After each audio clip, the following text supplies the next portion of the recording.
सोचो एक ऐसा शो जिसने पूर्वांचल की पावर, पॉलिटिक्स और खून खराबा को ओटीटी पर डोमिनेट किया। आज वही शो लोगों की मेमोरी से धीरे धीरे गायब होता जा रहा है। रक्तांचल सीजन 3 क्या ये कमबैक करेगा या फिर क्वाइटली खत्म हो जाएगा? क्योंकि जहां ये शो प्रोडक्शन लिम्बो में फंसा है, वहीं दूसरी तरफ नए राइवल्स इसकी गद्दी छीन चुके हैं।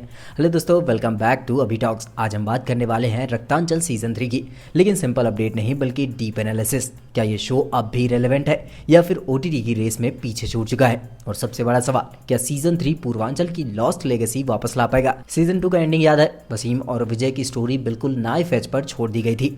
ऐसा क्लिफहैंगर जो तुरंत अगले सीजन की डिमांड करता था। उस वक्त ऑडियंस के अंदर सिर्फ एक ही सवाल का, अब आगे क्या होगा?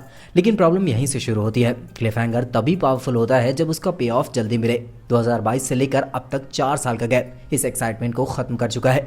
अब हालत ये है कि लोगों को स्टोरी याद करने के लिए भी पुराने सीजन दोबारा देखने पड़ रहे हैं, और जब ऐसा होता है तो सस्पेंस नहीं, कनेक्शन टूट जाता है। अब बात करते हैं सबसे बड़ी गलती की, कंप्लीट साइलेंस। 2026 तक ना कोई टीजर, ना कोई बीटीएस, ना ही कोई ऑफिशियल अपडेट। जहां बाकी शोज अपने फैंस को एंगेज रखने के लिए माइक्रो कंटेंट डालते रहते हैं, वहीं रक्तांचल की टीम पूरी तरह से गायब है। शायद उन्होंने सोचा होगा कि मिस्ट्री क्रिएट होगी, लेकिन हुआ उल्टा। अब ऑडियंस को लगने लगा है कि शो कैंसिल हो गया है या फिर प्रोडक्शन में प्रॉब्लम है। यानी जो स्ट्रेटजी इंट्रीग पैदा करने के लिए थी, वही डाउट में बदल गई। और इस साइलेंस का फायदा किसने उठाया? नए ओटीटी राइवल्स ने। मिर्जापुर जैसे शोज ने अपने नए सीजन के साथ ऑडियंस को बांधे रखा। खाकी द बिहार चैप्टर ने grounded crime story telling the, और राणा नायडू जैसे इंटेंस ड्रामाज ने नया फ्लेवर ऐड कर दिया।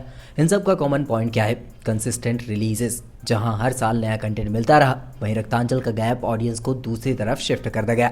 और सबसे बड़ा चेंज, पहले बाहुबली टाइप कैरेक्टर्स डोमिनेट करते थे, अब ऑडियंस रियलिस्टिक, ग्रे शेडेड और लेयर्ड कैरेक्टर पसंद कर रही है। मतलब गेम पूरी तरह से बदल चुका है। पहले लोग पूछते थे सीजन 3 कब आएगा, अब सवाल है क्या हमें फर्क भी पड़ता है? यही है सबसे बड़ा डेंजर, ऑडियंस इंडिफरेंस। जब फैंस इंतजार करते करते थक जाते हैं तो उनका इंटरेस्ट धीरे धीरे खत्म होता जाता है। इसे कहते हैं हाइप डीके। और ओटीटी वर्ल्ड में कंपटीशन इतना ज्यादा है कि ऑडियंस तुरंत नए फैंडम्स में शिफ्ट हो जाती है। अब अगर रक्तांचल वापस आता है तो उसे अपने सोए हुए ऑडियंस को जगाने के लिए बहुत बड़ा मार्केटिंग पुश चाहिए होगा, जो एक टाइम में रिलीज में कभी जरूरत नहीं पड़ती। लेकिन क्या अभी भी चांस है कमबैक का? तो आंसर है यस, लेकिन मुश्किल है। सबसे पहले क्रिएटर्स को साइलेंस तोड़ना पड़ेगा। क्लियर अपडेट्स, टीजर्स, बीटीएस सब कुछ तुरंत शुरू करना पड़ेगा। फिर चाहिए एक हाई बजट सिनेमैटिक ट्रेलर जो सिर्फ स्टोरी नहीं बल्कि स्केल और इंटेंसिटी से ऑडियंस को शॉक कर दे। मार्केटिंग स्ट्रेटजी बदलनी होगी, sudden drops, viral campaign, strong character reveal, ताकि नैरेटिव इंस्टेंटली पाइवट हो जाए।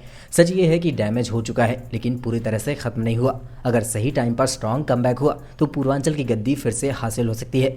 लेकिन अगर डीले और साइलेंस जारी रहा तो ये लेगेसी धीरे धीरे इररिलेवेंस में बदल जाएगी। रक्तांचल सीजन 3 अब सिर्फ एक सीजन नहीं बल्कि पूरे ब्रांड की लास्ट बिग चांस है। कमबैक या फिर कंप्लीट एंड? आप क्या सोचते हो? क्या रक्तांचल सीजन 3 कमबैक करेगा या फिर गेम ओवर हो चुका है? कमेंट में जरूर बताना। वीडियो पसंद आया तो लाइक, शेयर और चैनल को सब्सक्राइब करना मत भूलना। मिलते हैं नेक्स्ट वीडियो में, तब तक के लिए बाय बाय।